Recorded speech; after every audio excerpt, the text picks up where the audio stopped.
नमस्कार, मैं हूं आपके साथ दीपक भदौरे। हमारे खास प्रोग्राम बिग डिबेट में आपका स्वागत है। मध्य प्रदेश में इस साल के आखिरी में होने वाले विधानसभा चुनाव के लिए बीजेपी कोई कोर कसर नहीं छोड़ना चाहती है। पहले बीजेपी ने अपने दिग्गज नेताओं और कई केंद्रीय मंत्रियों को चुनाव मैदान में उतारकर मनोवैज्ञानिक बढ़त बनाने की कोशिश की, तो अब मध्य प्रदेश का किला बरकरार रखने के लिए पड़ोसी राज्य उत्तर प्रदेश के सियासी सूरमाओं की फौज को भी मध्य प्रदेश के चुनावी मैदान में उतार दिया है। यूपी के डिप्टी सीएम से लेकर प्रदेश के अध्यक्ष तक मध्य प्रदेश में कमल खिलाने की जिम्मेदारी उन्हें दी गई है। ऐसे में सवाल यही है कि क्या देखना होगा कि प्रवासी नेता मध्य प्रदेश में बीजेपी का परचम लहरा पाएंगे। देखिए उससे पहले एक रिपोर्ट। एमपी का सियासी संग्राम, क्या प्रवासी नेता लगा पाएंगे बीजेपी की नैया पार? जी हां, बीते 2 दशकों से मध्य प्रदेश की सत्ता में काबिज बीजेपी के लिए आगे की राह आसान नहीं है। साल के आखिरी में होने वाले विधानसभा चुनाव बीजेपी के लिए काफी कश्मकश भरे साबित हो रहे हैं। लिहाजा तमाम चुनौतियों के बीच सत्ताधारी दल बीजेपी भी किसी तरीके की चूक करने को तैयार नहीं है। इसी सिलसिले में मध्य प्रदेश में अपने गढ़ को बरकरार रखने के लिए बीजेपी ने नई रणनीति तैयार की है, जिसके तहत आला कमान ने एमपी के चुनावी मैदान में यूपी के डिप्टी सीएम से लेकर अध्यक्ष समेत तमाम दिग्गज नेताओं की फौज उतार दी है। ये सभी नेता सभी जिला प्रभारियों से चर्चा कर जमीनी हकीकत जानेंगे और इसके लिए उत्तर प्रदेश के 50 से ज्यादा बड़े नेता राजधानी भोपाल में डेरा डाल चुके हैं। इसमें डिप्टी सीएम ब्रजेश पाठक, सुशील मोदी, मुख्तार अब्बास नकवी, स्वतंत्र देव सिंह, दिनेश शर्मा, लक्ष्मीकांत संतोष गंगवार, दिनेश खटी, सुरेश राणा जैसे बड़े नाम शामिल हैं। इसके पहले भी बीजेपी भूपेंद्र यादव और अश्विनी वैष्णव जैसे केंद्रीय मंत्रियों को पहले ही मध्य प्रदेश के सियासी मैदान में उतार चुकी है। उधर राजधानी के एक निजी होटल में इन प्रवासी कार्यकर्ताओं की बैठक को आयोजित किया गया। इसमें यूपी से आए तमाम नेता शामिल हुए। पहले चरण में 57 बाहरी नेताओं को संगठनात्मक जिलों की जिम्मेदारी सौंपी जाएगी। इसके लिए बाहरी नेताओं को जिलेवार जानकारी भी दी जा रही है। इतना ही नहीं, दूसरे राज्यों के दिग्गज नेता प्रचार के साथ साथ संगठन की जिम्मेदारी भी संभालेंगे। इसके पहले बीजेपी ने विभिन्न प्रदेश से आए विधायकों की ड्यूटी मध्य प्रदेश की सभी 230 विधानसभाओं में लगाई थी। इन सभी विधायकों ने एक हफ्ते तक विधानसभा में रहकर जनता की नब्ज टटोली थी। इसके लिए प्रवासी विधायक सम्मेलन भी आयोजित किया गया था। हमारे प्रवासी कार्यकर्ता जो पूरे देश भर के प्रमुख कार्यकर्ता हैं, वो हर जिले में, हर संभाग में उस रचना के तहत आज यहां पर उनका दिन भर का वर्कशॉप है। और इस बैठक में देश भर के चयनित ऐसे कार्यकर्ता जो संगठन के काम में पारंगत हैं, चुनाव की रणनीति की दृष्टि से जिनका व्यापक अनुभव है, तो ऐसे सभी वरिष्ठ कार्यकर्ता सहयोग के नाते से मध्य प्रदेश के चुनाव में प्रत्येक जिले में और संभाग के स्तर पर अपनी भूमिका निभाएंगे। प्रवासी पक्षियों को बुलाकर उन्होंने अपने कूनों से सारे टाइगर भगा दिए हैं। मध्य प्रदेश में वीडी शर्मा साहब और शिवराज सिंह जी चौहान ही कुछ नहीं कर पाए हैं, तो प्रवासी पक्षी आकर क्या कर लेंगे? और जब प्रवासियों के ही भरोसे रहना था, तो ये दोनों महत्वपूर्ण चेहरे जिनके नाम पर मध्य प्रदेश में भाजपा वोट मांग रही थी, अब तो कोई संभावना नहीं है। ये क्या कद्दू छील रहे थे? कुल मिलाकर मध्य प्रदेश में मिशन 2023 के लिए बीजेपी कोई कोर कसर नहीं छोड़ना चाहती। यही वजह है कि संगठन के शीर्ष नेतृत्व ने मध्य प्रदेश के सियासी दंगल में केंद्रीय मंत्री, सांसदों और पदाधिकारियों को प्रत्याशी बनाने के बाद अब उत्तर प्रदेश के सियासी सूरमाओं की फौज भी मैदान में उतार दी है। हालांकि ये तो आने वाला वक्त ही बता पाएगा कि प्रवासी नेता मध्य प्रदेश में बीजेपी का परचम लहरा पाएंगे या फिर बीजेपी को अपना गढ़ गंवाना पड़ेगा। Bureau report, Swaraj express. और इसी मुद्दे पर चर्चा करने के लिए खास पैनल हमारे साथ जुड़ा हुआ है योगेंद्र सिंह जादौन, प्रदेश कांग्रेस के प्रवक्ता हैं, जो कि जल्दी जुड़ेंगे। अजय धबले भी हमारे साथ जल्द ही जुड़ेंगे, जो कि बीजेपी प्रवक्ता हैं। आर के शुक्ल, राजनीतिक विश्लेषक, हमारे साथ मौजूद हैं। जिस तरह से आर के शुक्ल ये जो प्रवासी पक्षी का जिक्र किया गया है के मिश्रा के द्वारा कि प्रवासी पक्षी, मध्य प्रदेश शायद वो राज्य है जिसके राजनीतिक यानी कि यहाँ के जो लोग हैं, बीजेपी के स्पेशलिस्ट संगठन हो, चाहे वहां के कार्यकर्ता हो या पदाधिकारी हो, एक चुनाव प्रचार में बड़ा फेस हुआ करते थे और मध्य प्रदेश गढ़ हुआ करता था कि यहाँ के जो दक्ष कार्यकर्ता हैं या विधायक हैं या फिर सांसद या नेता हैं, वो पूरे मध्य प्रदेश में बीजेपी की एक साख रखते हैं। ऐसे में अब बाहर के राज्य को, उनके नेताओं को यहाँ ला के उन्हें मोर्चा संभलवाना कितना सही और कितना गलत है? जैसा कि जी इस वर्ष में हमारे प्रदेश में विधानसभा चुनाव है और पूरे प्रदेश में बड़ी कांटे की टक्कर है, बीजेपी के लिए भी कांग्रेस के लिए भी। और जैसा कि अभी आपने देखा कि जो सत्ताधारी पार्टी ने अपनी द्वितीय लिस्ट में अपने सारे केंद्रीय मंत्री, शायद 3 केंद्रीय मंत्री हैं, 4 उनके सांसद हैं, 1 उनके महासचिव हैं, सबको उम्मीदवार बना के उतार दिया है। बीजेपी, ये बात बिल्कुल सही है कि बीजेपी के पास एक बहुत बड़ा संगठन है, उनके अपने कार्यकर्ता हैं, लेकिन कहीं ना कहीं टिकट वितरण के कारण कुछ कार्यकर्ताओं में असंतोष है और उस असंतोष को थामने के लिए या दूर करने के लिए बीजेपी हमारे प्रदेश से लगे हुए जो अन्य राज्य हैं, वहां की प्रमुख नेताओं को अपने अलग अलग क्षेत्रों में उतार रही है। ठीक है। इससे बिल्कुल ही साबित होता है कि बीजेपी किसी भी हालत में साम दाम दंड भेद जो भी उसको नीति अपनानी पड़े वो इस चुनाव को जीतना चाहती है, क्योंकि ये सिर्फ विधानसभा चुनाव होने के साथ साथ लोकसभा चुनाव का सेमीफाइनल भी है। ठीक है। और इसके लिए वो जो उनसे बन पाएगा संगठन स्तर पर वो सब कुछ कर रहे हैं और आगे भी करेंगे, मेरा ऐसा मानना है। ठीक है। हमारे साथ दोनों ही हमारे पैनलिस्ट जुड़ चुके हैं, योगेंद्र सिंह जादन जो कि कांग्रेस के प्रवक्ता हैं और अजय धबले जी हैं, प्रदेश बीजेपी प्रवक्ता हैं। अजय जी, जिस तरह से देखा जाए ये जो प्रवासी नेता यहाँ पे या कार्यकर्ता बीजेपी के मोर्चा संभालने के लिए आए हुए हैं, क्या हमारे नेता जो यहाँ पर बीजेपी के जो नेता थे उनकी कार्यकुशलता पर शक था, संदेह था या फिर भरोसा नहीं था मध्य प्रदेश के संगठन पे, इस वजह से उत्तर प्रदेश के कार्यकर्ता यहाँ पर आके मोर्चा संभालेंगे, यहाँ बीजेपी का परचम लहराएंगे, उन्हें जिम्मेदारी दी गई? अगर आप भारतीय जनता पार्टी को कवर करते होंगे तो आपको ये समझ में आ जाएगा कि भारतीय जनता पार्टी इस तरह की जो प्रवास योजनाएं हैं तो पहले के चुनाव पूर्व चुनाव में भी करती रही और मध्य प्रदेश के नहीं, देश के किसी भी राज्य में यदि चुनाव होते हैं तो वहां भारतीय जनता पार्टी के विभिन्न प्रदेशों से प्रवासी कार्यकर्ता जाकर चुनाव प्रबंधन का काम देखने का कार्य करते रहते हैं। मध्य प्रदेश के भी कार्यकर्ता महाराष्ट्र के चुनाव में विधानसभा के जाकर प्रवासी कार्यकर्ता के रूप में काम कर चुके हैं। अब हम बात कर लेते हैं कि मध्य प्रदेश के विधानसभा चुनाव में आज जो प्रवासी कार्यकर्ता आए हैं, उत्तर प्रदेश से, बिहार से, गुजरात से भी हैं, इन प्रवासी कार्यकर्ताओं की भूमिका संगठन तय करता है। आपको देखना पड़ेगा, भारतीय जनता पार्टी विश्व का सबसे बड़ा राजनीतिक दल है, 18 करोड़ से अधिक की सदस्य संख्या है, 1350 से अधिक हमारे विधायक गण हैं। अब इतनी बड़ी संख्या में आपका अगर परिवार होता है और परिवार के विभिन्न शक्तियों में सदस्य अगर पारंगत है, जैसे ये सारे जो आज कार्यकर्ता, प्रवासी कार्यकर्ता भोपाल में जुटे हैं, जिनका आज प्रशिक्षण वर्ग हुआ है, ये अपने अपने क्षेत्रों में पारंगत लोग हैं, इनको चुनावी विधा या संगठन अनुभव का ज्ञान है। इसी वजह से ये लोग आकर मध्य प्रदेश के विधानसभा चुनाव में यहाँ के संगठन को अपने जो उनके अनुभव हैं उससे उनका लाभ ही होगा। थोड़ा सा जब शॉर्ट में रखिएगा आंसर होता है। धबले जी, थोड़ा शॉर्ट में आंसर। बड़ा परिवार होता है तब आपको जब लड़ाइयां लड़नी होती, चुनाव लड़ाई होती है, अब आपको अगर यदि लड़ाइयां लड़नी है तो आप अपने जितने भी सर्वश्रेष्ठ योद्धा होते हैं उन सबको बुलाते हैं और अच्छी तरीके से चुनाव में जाते हैं। उनके प्रस्ताव कांग्रेस के साथ दिक्कत है कि कांग्रेस का तो पूरे देश में संगठन कहीं बचा नहीं है। अब अगर आपका संगठन ही बचा नहीं है तो आप बुलाओगे किसको? अब देखिए, भारतीय जनता पार्टी का पूरे देश में सारे प्रदेशों में आप निकाल लीजिए, एक मजबूत संगठन है, जमीनी कार्यकर्ता है, और इसमें कार्यकर्ता अगर भारतीय जनता पार्टी से हमें मध्य प्रदेश के चुनाव में मदद करने के लिए आ रहे हैं तो इसका भारतीय जनता पार्टी को निश्चित फायदा ही होगा। ठीक है अजय जी, जैसा कि आपने बोला कि पहले भी जाते रहे, पहले स्टार प्रचारक के रूप में फेस जाते थे कुछ चुनिंदा, ये आपको भी पता है। और रही बात, आपने बोला परिवार या संगठन आपका बहुत बड़ा है, तो परिवार के लोग तभी बुलाए जाते हैं तो कोई खुशी का माहौल होता है और या फिर कुछ गम का माहौल होता है, दो ही चीजें होती हैं, तब बाहर के परिवार के लोग बुलाए जाते हैं, इकट्ठे किए जाते हैं।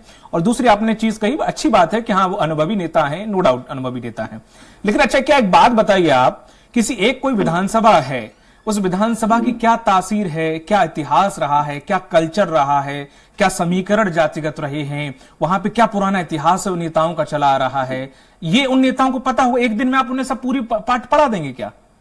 देखिए दीपक जी, आपको मैं फिर से अवगत कराना चाहता हूँ कि ये जो नेता है वो देश की राजनीति में बड़े नेता है। मैं एक दो नाम गिना दूं, सुशील कुमार मोदी जी आए हैं, स्वतंत्र सिंह जी नहीं, मुझे सबके नाम पता है सर, सबके नाम पता है सर। बताया ये सारे नेता अनुभवी नेता है, इनको मध्य प्रदेश की राजनीति के साथ साथ देश की राजनीति का अनुभव है। ये वहां जाएंगे स्थानीय नेताओं से उनके अनुभव सीखेंगे और अपने अनुभव बताएंगे। चुनाव वहां की जानकारी बढ़ाने से चुनाव नहीं होता ना।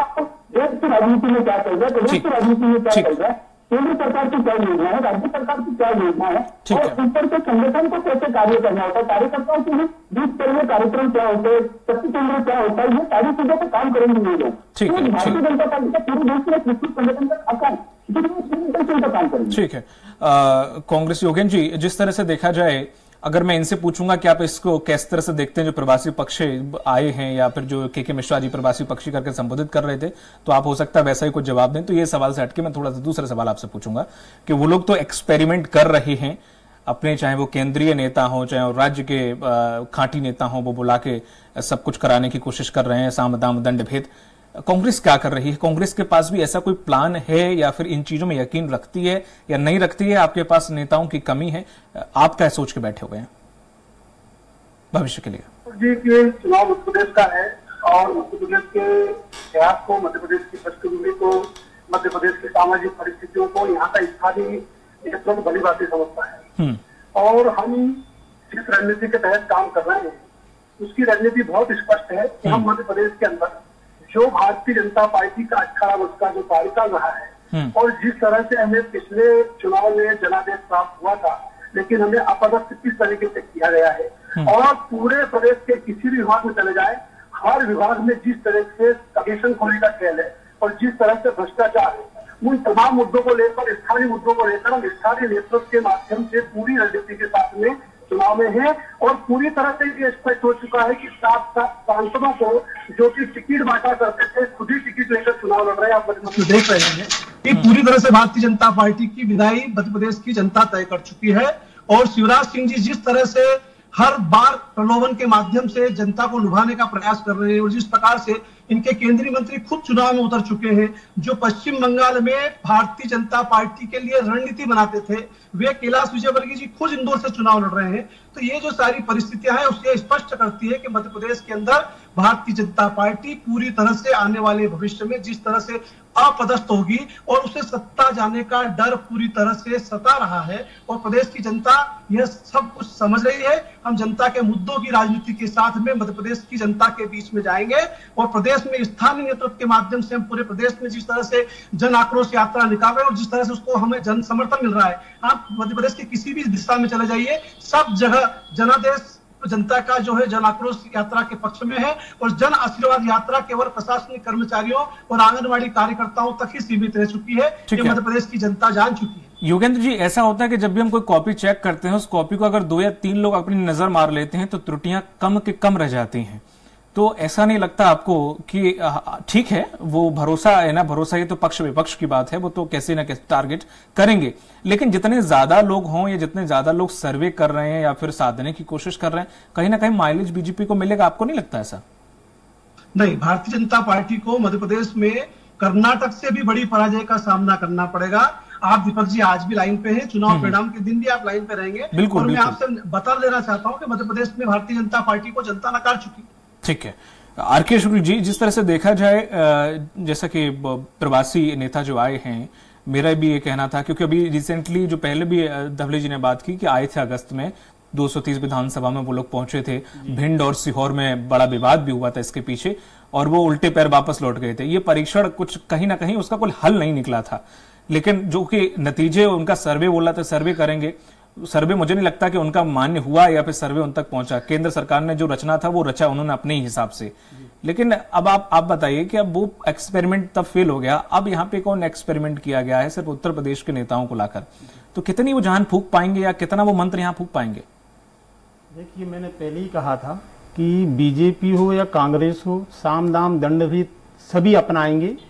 और उसी कड़ी में जो बीजेपी के लिए हमारे प्रदेश के निकटतम प्रदेश उत्तर प्रदेश से नेता बुलाए गए हैं, इनके आने का लोकल के कार्यकर्ता, लोकल के जो मतदाताओं पर प्रभाव पड़े या ना पड़े, कैसे, लेकिन नहीं प्रभाव पड़े या ना पड़े, ठीक है, लेकिन जो उनके अपने कार्यकर्ता हैं संगठनात्मक रूप से वो कुछ अपने कार्यकर्ताओं को इकट्ठा करने की कोशिश करेंगे। और जिस सभी पार्टी के जो भी राजनेता होते हैं अपने अपने एरिया में, प्रदेश में जो विख्यात हैं या जो लगातार चुनाव जिताते या जीतते आ रहे हैं, उनके पास एक संगठनात्मक शैली होती है। और उसी शैली को और पुख्ता करने के लिए बीजेपी ने अपने दूसरे प्रदेशों के नेताओं को बुलाया है, ताकि उनके जो अपने कार्यकर्ता हैं वो कम से कम एकत्रित रह सके। कैसे अपने कार्यकर्ता? सर, अब मैंने पहले कहा था कि इन टिकट वितरण में विभिन्न क्षेत्रों में बीजेपी, तो अगर उत्तर प्रदेश का कोई नेता है, स्वतंत्र देव सिंह जी हैं, वो उनकी विधानसभा, उनका कोई गृह क्षेत्र, वहां की उनकी अपनी जनता, अपना जनाधार है, यहाँ पे उनका क्या है? सर, जो पार्टी का एक संगठनात्मक कैडर होता है, ठीक है, उसको टूटने से बचाने के लिए इन नेताओं का कहीं न कहीं योगदान रहेगा, अब वो पार्टी बीजेपी हो या कांग्रेस। ठीक है, ठीक है, ठीक है, ठीक है, समझ गया मैं। धवली जी, जिस तरह से अब जैसे मान लीजिए एक विधानसभा में जो वहां का स्थानीय नेता जो काम करता अब तक रहा है, कार्यकर्ता जिसकी सुनते आए हैं वो भी काम कर ही रहा है, ऊपर से आपने एक नेता और बिठा दिए, कुछ केंद्रीय मंत्री और सांसद वो अलग से बैठे हुए हैं, तो ऐसा नहीं लगता आपको कार्यकर्ता किसकी सुनेगा, किस भ्रमित नहीं हो जाएगा यहाँ पर कि किसकी सुननी है, किसकी माननी है, किसके कहने पे चलना है? सब एक मत तो रहेंगे नहीं कि सर एक ही मत रहेंगे, तो ऐसा नहीं लगता कि कार्यकर्ता जो जमीनी स्तर पर एक्चुअल में काम करेंगे जो उनमें थोड़ा सा भ्रम पैदा होगा कि कल से जो आया वो ऑर्डर छाड़ रहा मेरे? जी दीपक जी, अगर आप भाजपा की हायरार्की अगर समझेंगे तो संगठन में कार्यकर्ताओं की जवाबदारी और उनके क्या क्या रोल है ये डिफाइन। अब डिफाइन रोल में ये कोई पहली बार नहीं हो रहा कि प्रवासी कार्यकर्ता चुनाव का प्रबंधन, पहले पैटर्न अलग था सर, ये आप भी जानते हैं, पैटर्न पहले अलग था, अब अलग है। देखिए, हर चुनाव से व्यक्ति और पार्टियां संगठन सीखता है कि हम ये चुनाव में एक प्रयोग करके देख रहे हैं कि प्रवासी कार्यकर्ता जिलों में जाएंगे, जिलों की जवाबदारियां संभालेंगे, वहां के संगठनात्मक कार्यक्रम कैसे करनी वो डिसाइड करेंगे। आपको ऐसे संगठन की धवले जी, आपको ऐसा नहीं लग रहा है कि मध्य प्रदेश में सबसे ज्यादा प्रयोग कर रहे हैं आप? इसके पहले महाराष्ट्र में भी प्रयोग हुए, गुजरात में भी प्रयोग हुए, नहीं ये तो मुझे पता, राजस्थान में भी आज से शुरू हो गया ये, लेकिन एक तरीके से देखा जाए तो बड़े बड़े प्रयोग हो रहे हैं। तो ये आप निश्चित रूप से भारतीय जनता पार्टी इतना बड़ा बृहद परिवार है, अगर किसी परिवार में इस तरह के प्रयोग होंगे जिससे लोकतंत्र मजबूत होगा, संगठन मजबूत होंगे और देश की चुनावी राजनीति अच्छी होगी, तो उससे आप लोगों को स्वागत करना चाहिए। देखिए, विभिन्न वो दूसरे प्रदेशों से आएंगे, वहां के कुछ अनुभव यहाँ के कार्यकर्ताओं के साथ शेयर करेंगे, यहाँ के कार्यकर्ताओं के अनुभव वहां के कार्यकर्ताओं के साथ शेयर करेंगे, तो एक बॉन्डिंग बनेगी, देश की राजनीति में एक अलग तरह का मॉडल होगा, उस मॉडल से हम चुनाव में जाएंगे। तो इससे निश्चित रूप से मुझे नहीं लगता कि कांग्रेस और अन्य पार्टी को डरना चाहिए। आपके पास अगर व्यवस्था है, आपके पास कार्यकर्ता है, आपके पास इतने बड़े अच्छे कार्यकर्ता है संगठन चुनाव जिताने वाले, तो आप उनको लेके आइए, आप अपनी व्यवस्था कीजिए। हमारे पास क्योंकि हमारा परिवार इतना बड़ा है तो हम अपने अपने तरीके से चुनाव लड़ रहे हैं। हाँ, बिल्कुल सही बात है, क्योंकि आपके पास है तो आप लाएंगे, सही सीधी सी बात है। योगेन जी, आपके पास है नहीं तो इसलिए आप ला नहीं पा रहे, साफ साफ कह रहे हैं धवले जी। नहीं, ये उनकी हार है, उनकी पराजय है, जो उनका भय है। वैसे योगेन जी, अगर मैं थोड़ा सा पूछना चाहूं, जैसे अगर मान लीजिए कि कुछ ऐसे मुख्य नेता अगर देखा जाए तो कुछ हैं ऐसे नेता कि जिन्हें आप ला सकते हैं या फिर लाएंगे, या फिर हमारे पास ये हैं पर हम ला नहीं रहे, उनके थोड़ा सा नाम जानना चाहूंगा मैं आपसे। आप ये देख लीजिए कि मध्य प्रदेश के अंदर शिवराज सिंह जी ने जो 18 वर्षों तक शासन चलाया है, वो केवल उन्हें एकत्व पूरी तरीके से पूरी शक्ति का केंद्रीकरण किया है। उनके सारे मंत्री के जितने भी विभाग थे सब पूरी तरह से निष्क्रिय थे, वे अकेले ही नेतृत्व करते हैं, इसलिए उनको बाहर से नेतृत्व लाने की आवश्यकता पड़ती है। अभी आपने जनाक्रोश यात्रा देखी, हमने पूरे प्रदेश के अंदर किस तरह से विभाजित करके, चाहे जीतू पटवारी जी और अरुण यादव जी और अजय सिंह जी, उन्होंने सभी हमारे स्थानीय नेताओं का उपयोग किया है और हमारा यही प्रयोग सफल है, क्योंकि हम जनता के आधार पर लोकतांत्रिक तरीके से जन समर्थन के लिए मैदान में है। बाहर से प्रवासी नेताओं को लाने की बजाय हम बाहर से केवल अपने स्टार प्रचारक जो हमारे हैं उन्हीं के माध्यम से चुनाव लड़ना चाहेंगे। और हाँ, अनुभव की बात, अब एक तरफ तो ये कहते हैं कि केडर पार्टी है, हमारी देश की सबसे बड़ी पार्टी है, हमारी विश्व का सबसे बड़ा संगठन है, और फिर कहते हैं कि मध्य प्रदेश के अंदर संगठन मजबूत होगा, संगठन में कार्यकर्ता इकट्ठे होंगे। अरे कार्यकर्ताओं की आवश्यकता, आज सबसे ज्यादा आवश्यकता है मध्य प्रदेश के अंदर, तो वह है स्पष्ट रूप से आपने जो 18 वर्षों में कार्य किया है, उन कार्यों को लेकर जनता के बीच में जाइए। जो जन आशीर्वाद यात्रा आपने निकाली थी और किस तरह से जनता ने आशीर्वाद दिया है, पूरे प्रदेश ने देखा है। यहां तक कि बीजेपी ये भी कह रही है, जब उन्होंने अपने सांसदों को उतारा जमीनी विधायकी के तौर पर, तो बोल रहे हैं कि कांग्रेस के पास चेहरे नहीं है। बोल रहे हैं कि दिग्विजय सिंह जी और आपके पचौरी जी और चाहे वो विवेक तनखा जी, ये चुनाव लड़ने से रहे। और दूसरी चीज, आपके पास अरुण जी हैं, बाकी अजय जी हैं, बाकी कोई दूसरा चेहरा है नहीं इतना वीआईपी जो हमारे नेताओं को टक्कर दे पाए। देखो, नेता वीआईपी नहीं चाहिए, आज का वो दौर वीआईपी कल्चर वाला खत्म हो चुका है। नेता वही चाहिए जो जनता के बीच में रहता हो, और जो जनता के बीच में रहता हो, कार्यकर्ताओं के बीच में रहता हो, ऐसा ही नेता चलता है। और पूरे प्रदेश के अंदर भारतीय जनता पार्टी का जो मंत्रालय था, भारतीय जनता पार्टी के जो विधायक थे, वो पूरी तरह से मध्य प्रदेश में भारतीय जनता पार्टी के कार्यकर्ताओं को भी नकार चुके थे। और यही कारण है कि मध्य प्रदेश में भारतीय जनता पार्टी पूरी तरह से पिछड़ चुकी है। ना तो उसके पास कोई संगठन है, और चेहरा है तो एकमात्र शिवराज सिंह जी का चेहरा, जो आप लगातार देखते आ रहे हैं। आज कैलाश विजयवर्गीय जी से चुनाव लड़ा, आज कैलाश विजयवर्गीय जी ने वक्तव्य दिया कि मैं तो चुनाव लड़ने के मूड में 1% भी नहीं हूं। तो जबरदस्ती चुनाव लड़ाया जा रहा है, और जब चुनाव हार जाएंगे, ये सारे सांसद मंत्री चुनाव हार जाएंगे भदौरिया जी, और बाद में कहेंगे कि ये शिवराज सिंह जी के कारण चुनाव हारे, हम तो हमारे क्षेत्र में प्रभावित हैं। बिल्कुल सही कह रहे हैं। हालांकि कुछ नेता तो बेमन से भी लड़ रहे हैं, वो साफ साफ इस चीज का जाहिर भी कर चुके हैं खुले तौर पर। जिस तरह से देखा जाए शुक्ला जी, पूरे सिनेरियो को अगर देखा जाए, आप चूंकि एक राजनीतिक विश्लेषक हैं, तो कभी आपने कभी ऐसी कोई पार्टी या वहां पे इस प्रकार के एक्सपेरिमेंट सफल होते देखे हैं कि वाकई सफल होते हैं? जो बीजेपी जो राह कर चल रही है, हो सकता है कल कोई बड़े पैमाने पर और पार्टियां भी अडॉप्ट करें, एक मिसाल बनकर उभर के आ रहा है ये चीज।